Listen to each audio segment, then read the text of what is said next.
actually able to tilt their cannons up. So, got to keep that in mind. Often, a lot of players will carry a group of Marines with them, or some of the aerial units that Terran possesses. Gonna go ahead and keep going with the depots, even though I don't really need it at this point. Still a good thing to have. This is the Thor. I'm gonna go ahead and build one right now. It is the heavy mech for the Terran.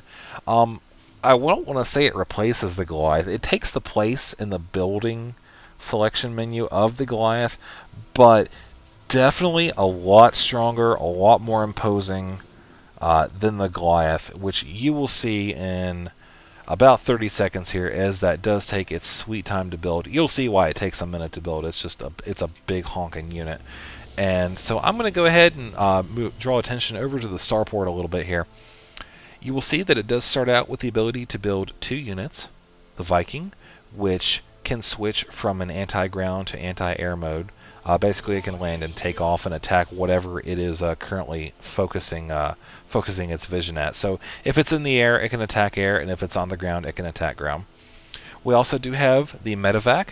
This has replaced the kind of both the transport and the medic. So take both of them, combine them into one, make them have a baby, you got a medevac. So these are both considered to be the beginning units for the starport. So if I were to build a reactor, you would still have access to the Vikings and the medevacs. You'd be able to build 2 of each at the same time, or you could build 1 of each and have them both going. It's up to you. But since we have explored the reactor functionality previously with other buildings, I am not going to drop one, as it really, it doesn't change at all. So you know what's going to happen at this point. I'm going to go ahead and build a tech hub, however, and that will give us access to the advanced aerial units that the Terrans possess. Now, this is the Thor, and you can hear it definitely has kind of an Arnold Schwarzenegger reference to the voice there. It is the 800-pound gorilla of the Terran arsenal. It does have the ability to attack land and air units, and you will see that it actually, not only does it do a lot of damage, but it possesses multiple attacks. So I will actually attack this Ghost Academy, and you'll see it actually has 2 attacks per actual attack. So even though it says it does 30 damage, it's actually doing 60. And of course, you are able to upgrade that and all the other Terran armor, all the other Terran weapons and armor from the armory and the engineering bay. So that is that's the Thor land attack. And as far as the air attack goes, it actually shoots kind of missiles up into the air, and I'll build a couple air units here and cover that. So this unit is definitely good for anti-siege. Its major drawback is it's very slow, and you also don't want to build, a whole bunch of Thors, because really, I mean, they can get swarmed over pretty easily. Zerg especially, they have the infestors, which mind control, and the last thing you want to do is have a whole bunch of mind control Thors running around in your army. You will see that they do have the 250mm straight cannon upgrade, which I will show you right now. He does unload a bunch of extra guns, and he pretty much just blows the hell out of whatever he's targeting. And it does stun the target as well. It will stun any unit in the game except for the Ultralisk. I'm not sure if it'll stun the Colossus or not. I don't think... I think it will, but I haven't actually tried it yet.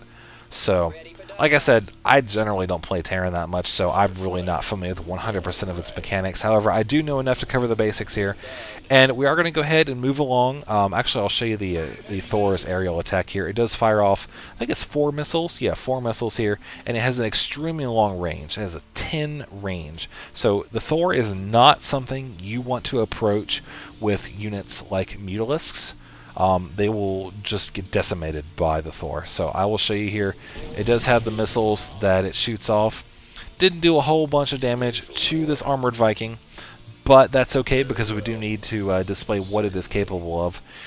This kind of replaced the Wraith, sort of, for the Terrans.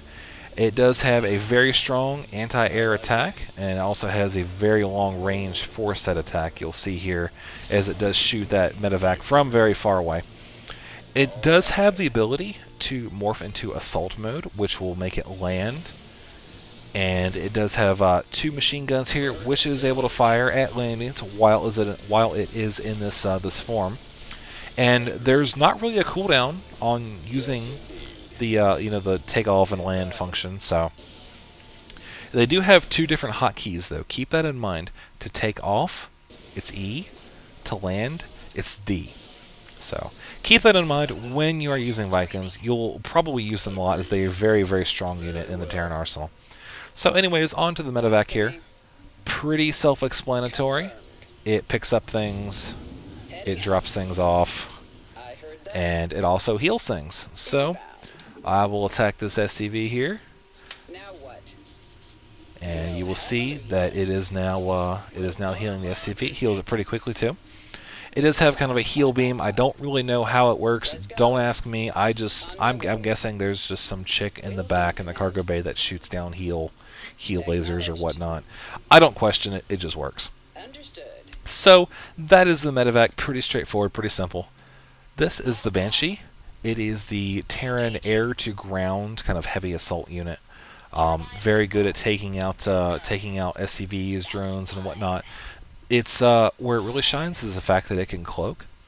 A lot of people will kind of do a Banshee rush, and basically the whole premise of it is they will rush the Banshees. I'm sure you can think of that yourself, but they'll make sure they get the cloak upgrade as soon as possible and try to catch a player off guard before they have detection and start picking off their economy while they are unable to really detect the Banshee, which basically means they're going to get a whole bunch of free kills, and the other player can do nothing about it. So you can get a little creative with that unit, as I'm sure that many players will be doing once this game goes live tomorrow. This is the Raven. It's kind of a quirky unit. I want to call it a support spellcaster, but I think I'm just going to call it a support unit.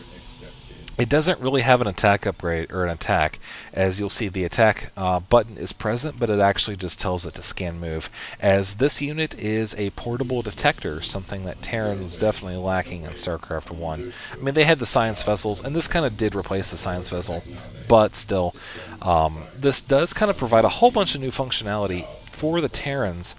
Not only does it have the detection, but it also has a couple of their abilities here. Let me go ahead and research the third ability before I start talking about it here. There also is a couple other upgrades, for the Raven. Extends the time duration of the abilities, increases the starting energy of the medevacs, increases the energy of the Ravens, and enables cloak on the Banshees. So you can review that when you are playing, as I'm sure you all are very excited to do so. So as for now, the Raven, it does have a couple abilities here, aside from a very blinding icon here. That's really annoying, actually. But we do have the auto turret. It's an automated defensive turret. I'm sure that everybody loves turrets. They do last for 3 minutes. Go ahead and plop one down. You'll see as soon as it lands, it is able to start attacking. It is able to attack both air and ground, as you can see here. It does have a pretty decent range. And it's a machine turret. It does exactly what you would think it would do.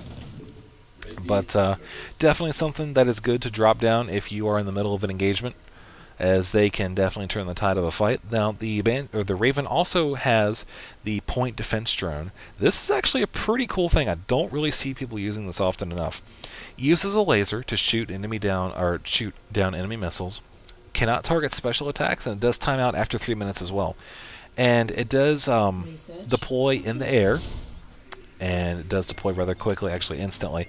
And this will, if you mouse over, it'll list off the things that it's effective against. You'll see that it shoots down the Martyr, concussion missiles, shoots down the Viking missiles, the Banshees. I'm not going